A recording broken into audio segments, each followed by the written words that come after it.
The pepper grinder was still in my hand when my son-in-law told me I was no longer allowed to use the front door. I had just come in from the garage, the way I always did, arms full of dry cleaning I had picked up for my daughter, because she said the week was too busy. I set the hangers over the back of the chair and turned toward the kitchen to start dinner, the way I had been doing every evening for the past 11 months, and that is when Derek looked up from his laptop at the dining table and said it with the flatness of a man announcing a policy change at work. Going forward, he said, "You come in through the side. The front is for residents."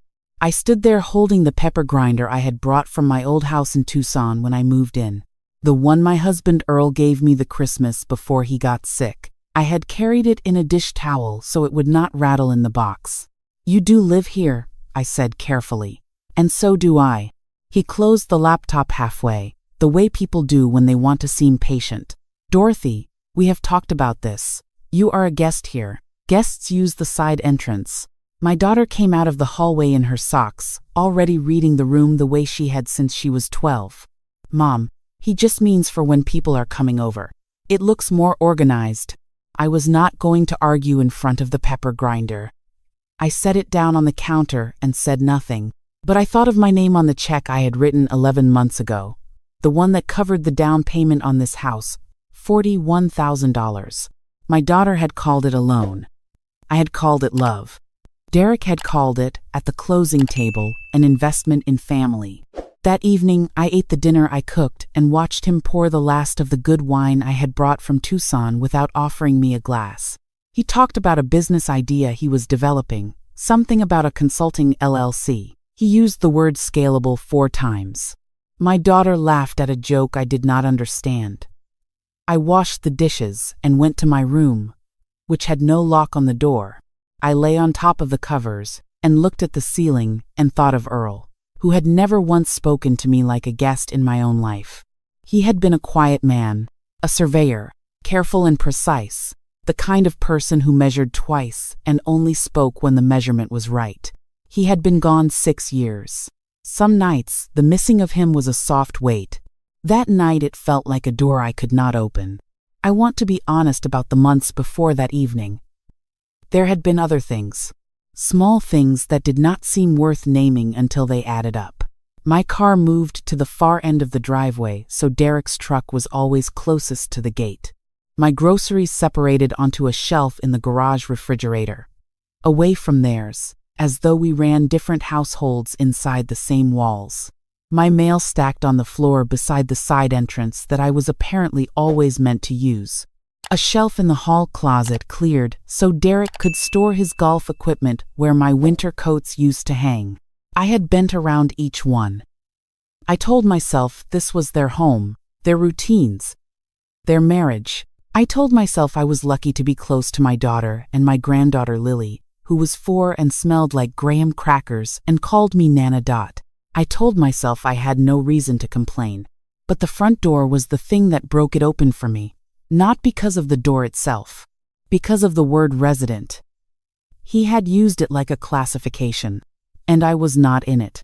The next morning I drove to the credit union on Camelback Road, the one I had used for 30 years, where the branch manager still remembered Earl. I sat down across from her and asked her to pull up my accounts. All of them. What I saw took me a moment to organize. My checking account looked ordinary, but my savings, the account I had not touched in over a year because I told myself I was living simply, had a pattern in it that did not match my memory. Transfers. Regular ones. Small enough to avoid a second glance, large enough to matter over time. Each one marked with a reference code I did not recognize. I asked the manager to trace them. She pulled up the receiving account number and cross-referenced it in the system. The account belonged to a business entity registered in Arizona. The name was DLK Consulting Group LLC. D for Derek. L for his middle name, Leland. K for my daughter's maiden name, Kowalski. My daughter's name, used without her knowing, or possibly with her knowing, I did not let myself land on that question yet. I kept my voice level. How is this account linked to mine? The manager looked at her screen and then at me. Your daughter is listed as an authorized signer on your savings account, Dorothy. She was added 14 months ago. Before you moved in, I sat with that for a moment. My daughter had been on my accounts for years, as a practical matter, in case something happened to me. I had trusted her the way you trust someone who grew up in your kitchen and learned to drive in your car. That trust was a door I had left unlocked. Someone had walked through it. I asked the manager to print everything. 6 months of transfers, every reference code. The total, when she added it, was $11,400. I drove back to the house, but I did not go in.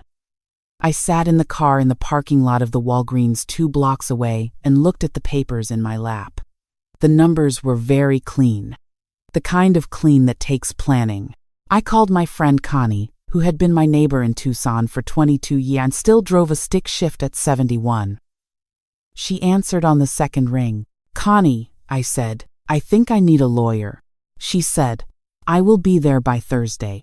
I spent 2 days doing what I had always done when a problem needed solving. I made a list. Earl used to say I was the only person he knew who could turn a crisis into a filing system, and he meant it as the highest compliment. I sat at the little desk in my room with the door that had no lock, and I wrote down every number, every date, every transfer. I logged into my accounts from my phone and photographed each transaction screen. I emailed the photos to myself with a subject line that said simply records. I also emailed them to Connie, so there was a copy outside the house. I thought about what else might be in motion. I went to the Arizona Corporation Commission website and searched for DLK Consulting Group, LLC. It was registered 8 months ago. The registered agent was listed as Derek Leland Kowalski. The principal address was this house. My address. The secondary member listed was my daughter, Claire. I did not cry. I had already used the part of me that wanted to cry, somewhere around the Walgreens parking lot. What replaced it was something steadier. Not anger exactly. More like the feeling of standing on solid ground after a long time on something that gave. On Wednesday evening, Derek announced at dinner that he was going to need to borrow my car for the rest of the week because his truck was in the shop. I said I would need it myself. He said for what? I said for errands. He looked at my daughter. She looked at her plate. After dinner, I went to my room and I packed one bag. Not everything. Just what I could not replace. Earl's photograph from the nightstand. My jewelry box, small but meaningful. My document folder, the one with my social security card. My will, my insurance policies. The deed to the Tucson condo I had rented out since I moved here. The pepper grinder, wrapped again in a dish towel. I texted Connie, "I am ready." She texted back, "Guest room is made up." The next morning, I came out at 7 before Derek or Claire were awake and I put the bag in my trunk. I made coffee and left a cup for Lily on the low shelf where she could reach it, the way she liked, with the little pink lid. I kissed her hair while she watched her cartoon and she said, "Nana Dot, your hands are cold." And I said, "I know, sweetheart." And I held them against her cheeks and she laughed. I did not leave a note. Notes can be used in a version of the story where you left in confusion. I left in full understanding. Those are different. I used the front door. Connie's house was 20 minutes north, in the part of Scottsdale that still had orange trees in the yards. She met me on the porch with coffee and the name of a family law attorney who also handled financial elder abuse cases. She had already called ahead. My appointment was Friday at 10. I spent Thursday in Connie's guest room with the curtains open and a yellow legal pad on my knee. I wrote out the full timeline. When I moved in, when my daughter was added to my account, which turned out to predate my arrival by 6 weeks, when the transfers began, when the LLC was registered, I looked for the logic underneath it. The sequence of decisions that only makes sense when you understand what the end goal was. Here is what I believe happened. My son-in-law had wanted capital for a business for years. My daughter knew I was going to move in and sell my Tucson condo proceeds down. He saw a deposit coming and built a structure to redirect part of it. My daughter either agreed or agreed not to look. I do not know which is worse. The attorney's name was Margaret Flores, and she had the kind of office where the books on the shelves actually looked read. She listened to everything without writing anything down for the first 10 minutes, just listening, and then she picked up her pen and did not stop for 40 minutes after that. She explained the legal framework in plain language. What had occurred met the statutory definition of financial elder abuse under Arizona law. The unauthorized transfers from my account to a business entity I had no knowledge of and received no benefit from. The use of authorized signer status for a purpose that was clearly outside its intent. The pattern, which is important, she said, because pattern shows intent, not a mistake, a plan. She asked me one question that I had been asking myself. Is your daughter a victim or a participant? I told her what I knew. My daughter signed the LLC documents. Her name was on the entity. Whether she directed the transfers herself or simply allowed them, I could not say with certainty. What I could say was that she had not called me in 4 days, which told me she knew I had left and was not confused about why. Margaret filed the report with the Arizona Attorney General's Financial Crimes Unit that same afternoon. She also sent a formal letter to my daughter and son-in-law informing them that I was represented by counsel, that I had documentation of all relevant transactions, and that I was requesting the immediate return of $11,400. I removed my daughter as authorized signer from all accounts before I left Margaret's office. I changed my passwords, moved my autopay settings to a new account number, and transferred my savings to a new institution entirely. Each change took a phone call. Each phone call took patience. I noted every confirmation number in the legal pad in Connie's guest room, which was starting to look like a command center.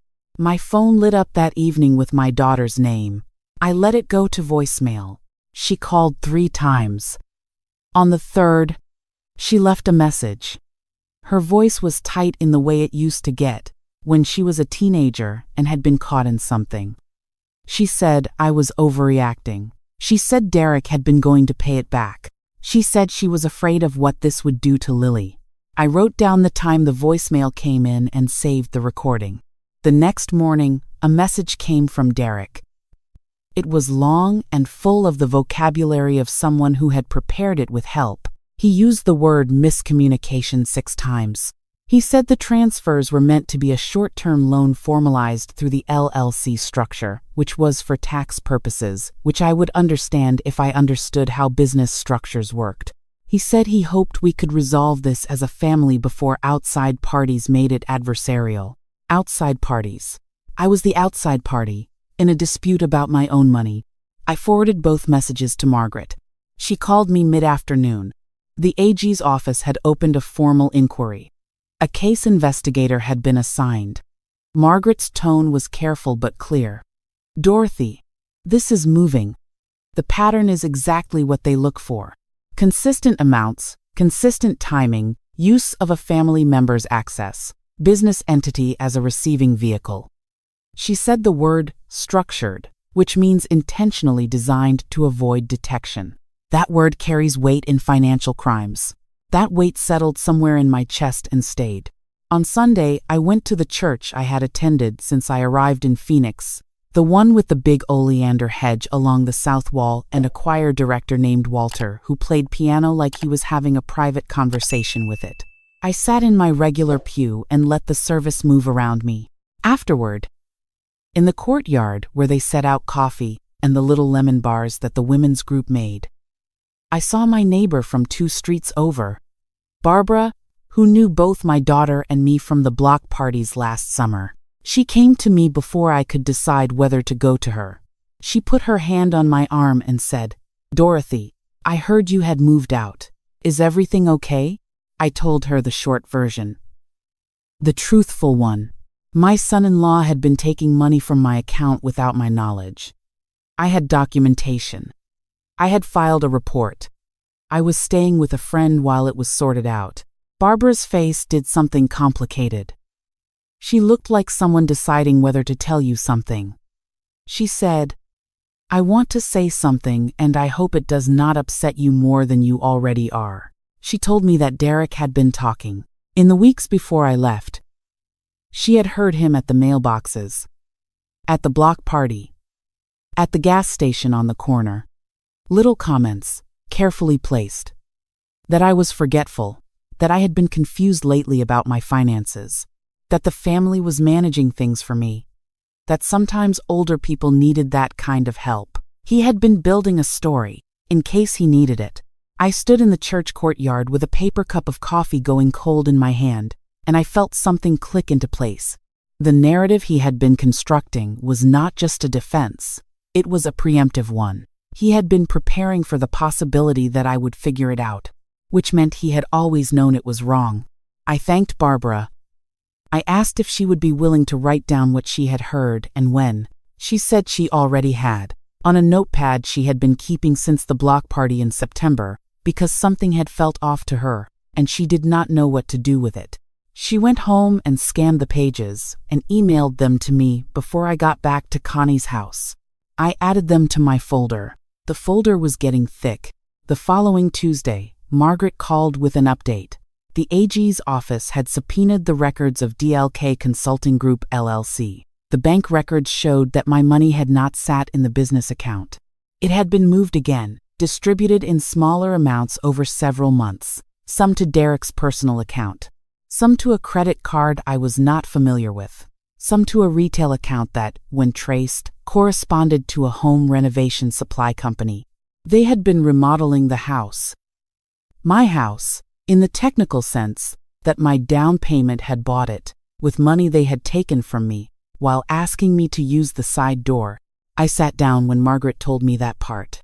She said the investigator believed the total loss, when including transfers I had not initially flagged because they were too small to notice, was closer to $15,000. She asked me to review an additional 6 months of statements she was sending over. I said I would have them back to her by morning. Connie made tea and sat with me while I went through every line. We ate crackers with the sharp cheddar she kept in the bottom drawer of the refrigerator, and we worked until 10 at night. Connie, who had been a bookkeeper for 30 years and had the kind of attention to detail that makes people either very good at their jobs or very difficult at dinner parties, found 4 transfers I had missed. She circled them in red and wrote the running total in the margin. $15,340. I am going to be honest about the night that followed, because honesty is what I set out to tell. I did not sleep well. I lay in Connie's guest room and I thought about my daughter.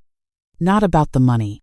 About the 10-year-old who used to climb into my bed on Saturday mornings with library books and read out loud to me, doing all the voices herself. About the afternoon she called me from the hospital parking lot after her first miscarriage and I drove 2 hours in the rain to sit with her. About the way she still reached for my hand, sometimes in moments she thought no one was watching. I thought about what a person chooses when they are standing between a parent and a partner who are pulling in different directions. I thought about how that choice can hollow you out from the inside. How you can tell yourself it is temporary. It is manageable. It is going to be paid back, right up until the moment the attorney's letter arrives. I did not forgive her that night, but I started to understand the shape of what had happened to her, which is different from forgiving, and which comes first. On Thursday of that week, my daughter called again. This time I answered.